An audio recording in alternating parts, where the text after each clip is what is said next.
தினம் ஒரு நோயில் இன்றைக்கி நம்ம பார்க்க போகிற டிஸார்டர் மல்டிபிள் ஸ்க்ளரோசிஸ்.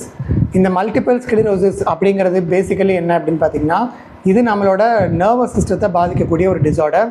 அண்ட் இது வந்து ஒரு க்ரானிக் ஆட்டோ இம்யூன் டிஸார்டர்னு சொல்கிறாங்க. க்ரானிக்னால் நீண்ட காலமாக வந்து நம்ம பாடியில் டெவலப் ஆகிட்ருக்கோம், உடனே வந்து குணப்படுத்த முடியாது. அண்ட் இதுக்கு வந்து ட்ரீட்மெண்ட் இருக்குது, பட் இதுக்கு க்யூர் கிடையாது. ஸோ இந்த மல்டிபிள் ஸ்க்ளரோசிஸ்ங்கிறது க்ரானிக் ஆட்டோ இம்யூன் டிஸார்டர். அப்படின்னா நம்மளோட இம்யூன் செல்ஸ் வந்து நம்மளோட நியூரான்ஸில் ஒரு பகுதியை போய் அட்டாக் பண்ணோம். அது எந்த பகுதியை அட்டாக் பண்ணோம் அப்படின்னா, நியூரான்ஸை சுற்றி பார்த்திங்கன்னா மையலின் அப்படிங்கிற ஒரு ஷீத் வந்து அதை கவர் பண்ணியிருக்கோம். அதாவது இது எதுக்காக இருக்குது அப்படின்னா, நியூரான்ஸ்க்கு வந்து ப்ரொடெக்ஷன் கொடுக்கறதுக்காக ப்ரைமரியாக இருக்குது.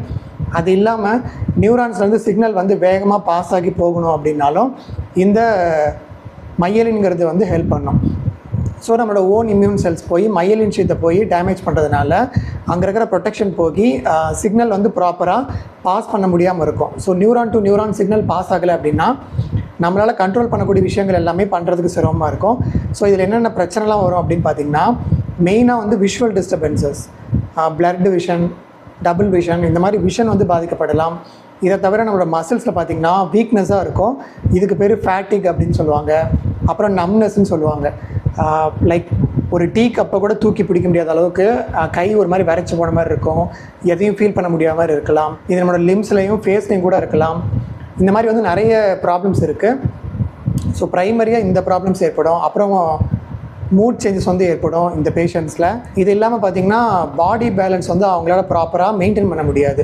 ஸோ பேலன்ஸ் வந்து லாஸ் ஆகி அவங்களால இப்போ எந்திரிச்சு நின்று ப்ராப்பராக ஒரு இடத்துல வந்து நடந்து போகிறது கூட சிரமமாக இருக்கும். கீழே விழுறதுக்கான வாய்ப்பு இருக்குது. அது இல்லாமல் காக்னிட்டிவ் அபிலிட்டி, லைக் அவங்களோட திங்கிங், மெமரி, இதெல்லாம் வந்து பாதிக்கப்படும். ஸோ இதெல்லாம் வந்து காம்ப்ளிகேஷன்ஸ்.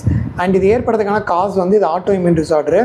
அண்ட் இது ரிஸ்க் ஃபேக்டர் யாரில் வந்து அதிகமாக ஏற்படும் அப்படின்னு பார்த்திங்கன்னா, மென்னை விட விமனில் வந்து ஏற்படுறதுக்கான ரிஸ்க் வந்து அதிகம்னு சொல்லியிருக்காங்க.